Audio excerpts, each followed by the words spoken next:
नमस्कार, राष्ट्रपोस्ट से मैं पवन केसवानी। क्या किसी प्रदेश के मुख्यमंत्री के बेटे को ईडी या कोई जांच एजेंसी हिरासत में ले ले, ईडी अपने कार्यालय में बिठाकर पूछताछ करे और वो खबर कभी सुर्खियां न बने? ऐसा हो सकता है? दरअसल ऐसा हुआ है। ऐसा अजूबा उजागर करने वाले कोई और नहीं बल्कि छत्तीसगढ़ के पुराने मुख्यमंत्री भूपेश बघेल हैं। वो बाकायदा तारीख बता रहे थे कि किस दिन उनके इकलौते बेटे चैतन्य बघेल को ईडी ने कार्यालय में बुलाकर पूछताछ किया। उस वक्त वो मुख्यमंत्री थे और तारीख बताई कि जिस दिन हम उदयपुर सम्मेलन में जा रहे थे, जिस दिन हेलीकॉप्टर क्रैश हुआ, यानी वो तारीख थी 12 मई 2022।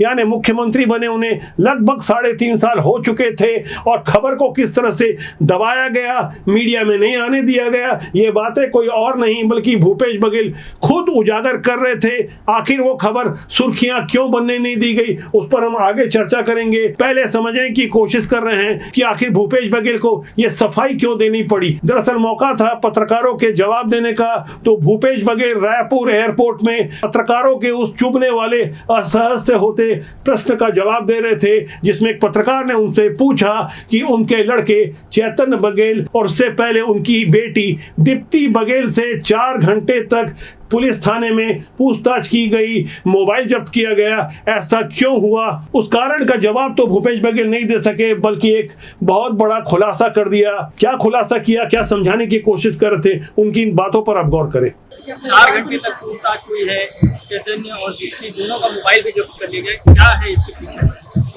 सर, अभी तक भूपेश बघेल निशाने पर थे, लेकिन अब उनके बेटे चैतन्य बघेल भी आ गए हैं। 4 घंटे तक पूछताछ हुई है, चैतन्य और दीप्ति दोनों का मोबाइल भी जब्त कर लिया गया। क्या है इसके पीछे? मीडिया में अभी पता चला, तब आप ये बात बोल रहे हैं। आपको पता नहीं है कि मैं मुख्यमंत्री था और जिस दिन हम उदयपुर सम्मेलन में जा रहे थे और जिस दिन इसी एयरपोर्ट में हेलीकॉप्टर क्रैश हुआ था, उस दिन मेरा बेटा ईडी कार्यालय में बैठा था। ये आज से तो निशाने थोड़ी है। अब वो डबल इंजन की सरकार बन गई तो वो वाले नई नोटिस भेज के मेरे बच्चों की शादी हुई, ईडी सारे बैंकों खंगाल लिए, पूरे खाते खंगाल लिए, सब कुछ किया। अब नहीं बताते, नहीं पता चलता तो आप लोगों को पता नहीं चलता। नहीं तो निशाने में तो 5-6 साल से हम लोग हैं। उसके पहले रमन सिंह मुख्यमंत्री थे, तब भी निशाने में थे और भी निशाने में, क्योंकि जितना जनता से जुड़े मुद्दा हम उठाएंगे तो उतना मुझ पर और मेरे परिवार पे हमला होगा। ये तो भारतीय जनता पार्टी हमेशा दिलोबेट ही आक्रमण करती है, उसके काम करने का तरीका यही है, तो उसके लिए तैयार हैं। जनता की सेवा करने के लिए उतरे हैं राजनीति के माध्यम से, तो ऐसी छोटी मोटी बाधाओं से डरने वाले नहीं। साहब कुछ अटक गए थे, असहज हो गए थे, ऐसा होना भी स्वाभाविक था क्योंकि मामला उनके अपने बच्चों से जुड़ा था। हालांकि इससे पहले वो दूसरों के बच्चों के बारे में कह रहे थे। क्या कह रहे थे वो मैं आगे बताऊंगा। फिलहाल उन्होंने जो भी बयान दिया कि हम तो सेवा के लिए राजनीति में आते हैं, ये सुनने के बाद आप भी सोच रहे होंगे ये कैसी सेवा है जहां शराब घोटाले में नाम आता है, कोयला घोटाले में नाम आता है, सट्टा वाले मामले में तो सीधे सीधे एक्सटॉर्शन मनी के आरोपी भूपेश बघेल ठहराए जाते हैं। कुछ सबूत तो इतने मजबूत थे कि उनकी पुरानी उप सचिव सौम्या चौरसिया लगभग 1.25 साल से लगातार जेल में बंद हैं। न्यायालय से उन्हें एक आध मामले में जमानत जरूर मिली है, लेकिन ढेर सारे ऐसे सबूत हैं जिनकी वजह से उनकी अपनी एकदम निज सहायक उप सचिव सौम्या चौरसिया सहित तमाम वो नौकरशाह जेल में बंद है जो उनके बेहद करीबी होते थे। तो भूपेश बघेल साहब, क्या यही सेवा है जिसका आप जिक्र कर रहे थे?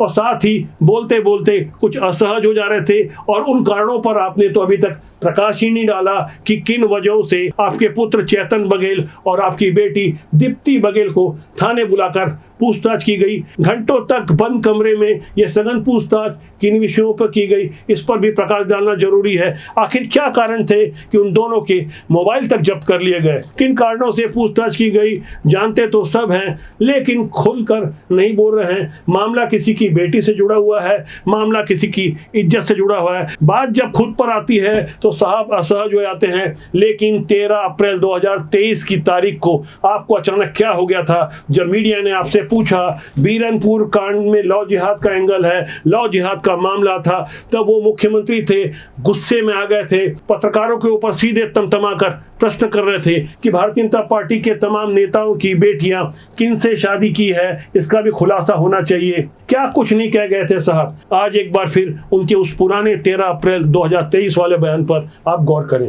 भारतीय जनता पार्टी के बड़े नेताओं की बात करें तो सबके बेटी किसके साथ शादी किए हैं? मुसलमानों से। वो लव जिहाद नहीं है। छत्तीसगढ़ के सबसे बड़े नेता की बेटी पता नहीं कहां है, उनसे पूछो, वो लव जिहाद नहीं है। इनकी बेटियां करे तो लव और दूसरे करे जिहाद। वहां क्यों नहीं कर रहे हैं? उनको रोकने की क्या कोशिश की? तो आपको केवल राजनीति की रोटी सेकना है। अपने दामादों को बड़े बड़े मंत्री बना कर रखते हैं, सांसद बनाते हैं। इतना गुस्सा तब था जब 4.5 साल सत्ता का स्वाद चखा जा चुका था। तमाम तरह के घपले घोटालों के आरोप थे, विधानसभा चुनाव सर पर था और 8 अप्रैल 2023 को साजा विधानसभा क्षेत्र के बीरनपुर में एक मॉब लिंचिंग होती है भुवनेश्वर साहू की। वहां कुछ जिहादी मानसिकता के लोगों ने गांव के गरीब युवक भुवनेश्वर साहू की हत्या कर दी थी। तब ग्राउंड जीरो पर जाकर मैंने खुद रिपोर्टिंग की थी। लोगों ने साफ तौर पर बताया था कि मामला सीधे सीधे मॉब लिंचिंग का ही है, लेकिन उस वक्त भूपेश बघेल तमतमा गए थे, गुस्से में आ गए थे। आज वक्त है एक बार फिर उसी पुरानी बात को समझने का कि वाकई लॉ जिहाद हुआ था जिसे भूपेश बघेल इनकार कर रहे थे। इसका मूल जड़ कारण है लॉ जिहाद का मामला था। जो आज जो 3 महीना पहले जो एक लड़की यहाँ से जो लॉ जिहाद का शिकार हुई थी, और वो 8वीं घटना थी। यहाँ 8 लड़कियां आ चुकी है आसपास क्षेत्र से, और इनका षड्यंत्र ऐसा चलता है कि अपने मुसलमान मर्द को लाते हैं लोग, वहाँ फिर हिंदू लड़की से दोस्ती कराते हैं, और 8 लड़कियों का शादी हो चुका था।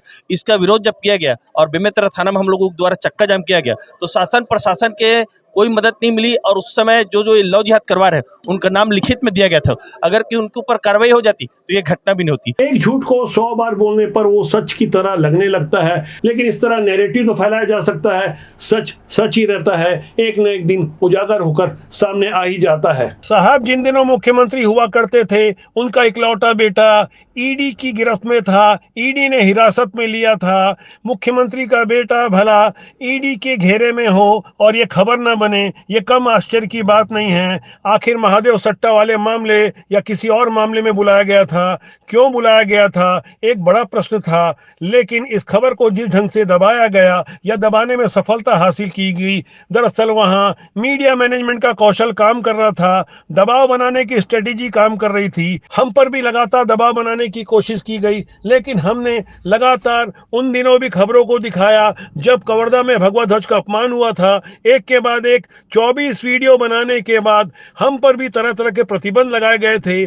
कई पत्रकारों को जेल में भेज दिया गया था, कुछ पर एनएसए लगाया गया था। इतने दबाव में भला खबर छपती भी तो कैसे छपती। आज जब हम बात भूपेश बघेल के परिवार से जुड़े हुए कुछ विषयों पर कर रहे हैं, तो यहाँ समझना होगा कि आखिर 19 अगस्त की शाम 4:15 बजे भिलाई 3 में क्या हुआ था। दुर्गा पान भंडार में हमेशा की तरह कॉलेज से निकलने के बाद डॉक्टर विनोद शर्मा जैसे ही अपने ड्राइवर के साथ सिगरेट पीने पहुंचते हैं, तो वहां मौके पर 6 नकाबपोश हमलावर पहले से ही उनका इंतजार कर रहे होते हैं। शरीर का ऐसा कोई अंग नहीं होगा जहां प्रहार नहीं किया गया होगा, सिर्फ सिर को छोड़कर शरीर का अंग अंग तोड़ दिया गया था। अचानक हुए इस हमले के बाद लोगों को समझ नहीं आया कि आखिर हुआ क्या है, लेकिन पहले से कहीं ज्यादा स्मार्ट हो चुकी पुलिस ने हाईटेक तरीका अपनाया। मोबाइल लोकेशन के आधार पर सुपारी किलिंग की जिम्मेदारी ले चुके रीवा के 3 किराए के गुंडों को पकड़ लिया, तो उन्होंने फौरन बता दिया कि प्रोबी शर्मा ने हमें सुपारी दी है। ये वही प्रोबी शर्मा है जो भूपेश बघेल के पुत्र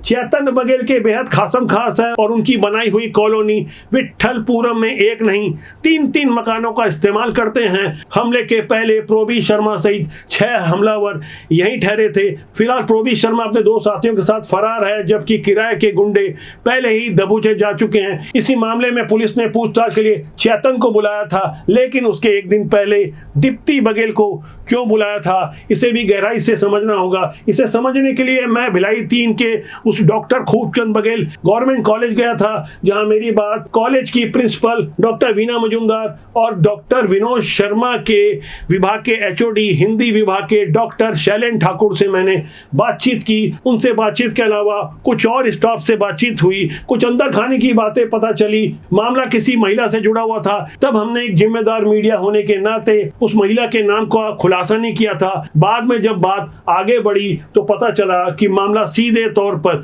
दीप्ति बघेल से जुड़ा है, जो भूपेश बघेल की लड़की हैं। इनकी नियुक्ति 2022 में सीजीपीएससी के माध्यम से असिस्टेंट प्रोफेसर के रूप में हुई थी और पहली नियुक्ति भी वहीं हुई जहां भूपेश बघेल का घर नजदीक है। इसी कॉलेज में हिंदी विभाग के असिस्टेंट प्रोफेसर थे डॉक्टर विनोद शर्मा, जो मूलतः दिल्ली के निवासी थे, जेएनयू से पास आउट थे, गोल्ड मेडलिस्ट थे, कविता संग्रह भी इन्होंने लिखा था। यानी कुल मिलाकर उनकी एक हैंडसम प्रोफाइल रही। उम्र 56 के आसपास रही होगी। लोगों से बहुत कम बात करते थे, लेकिन कोई है जो उनसे बात कर रहा था, वो उनकी बातों को नहीं मान रहे थे। उसके बाद जो परिणति हुई वो सबके सामने है। हालांकि इस मामले में भूपेश बघेल, यहां तक चेतन बघेल भी बोलने से बच रहे हैं। जब मीडिया ने उनसे पूछताछ करनी चाहिए, जिस वक्त वो थाने से बाहर आए तो कितने असहज हो गए थे चेतन बघेल। एक बार आप उनकी भाव भंगिमा को गौर करें और आसपास खड़े हुए साथियों पर गौर करें कि किस तरह वो मीडिया से उन्हें दूर ले जाना चाहते थे।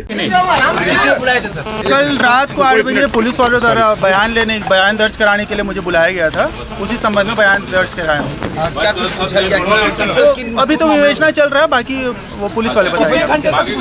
बाकी बात में। एक पुरानी हिंदी फिल्म का डायलॉग है, जब खुद के घर शीशे के हों तो दूसरों के यहाँ पत्थर नहीं मारा करते। तो भूपेश बघेल जी ने 13 अप्रैल 2023 को शायद नहीं सोचा था कि लव जिहाद के विषय में भारतीय जनता पार्टी के नेताओं के ऊपर तब वो उंगली उठा रहे हैं, कल को वो खुद ही असहज हो सकते हैं, मीडिया से इस विषय में बात नहीं करना चाहते। लेकिन हम आपको अंदर खाने की ढेर सारी बातें आगे लगातार बताएंगे। लगातार हमारे साथ बने रहिए। हमारा मानना है कि राजनीति बुरी नहीं होती, उसमें काम करने लोग अच्छे या बुरे होते हैं। इसलिए अच्छे लोगों को आना चाहिए, जिससे देश और समाज का भला हो सके। आज के लिए मेरा आपसे आग्रह है कि चैनल को देखें, लाइक करें, शेयर करें, सब्सक्राइब जरूर करें, जिससे आपका और हमारा साथ ज़्यादा लंबे समय तक मजबूती से बना रहे। नमस्कार।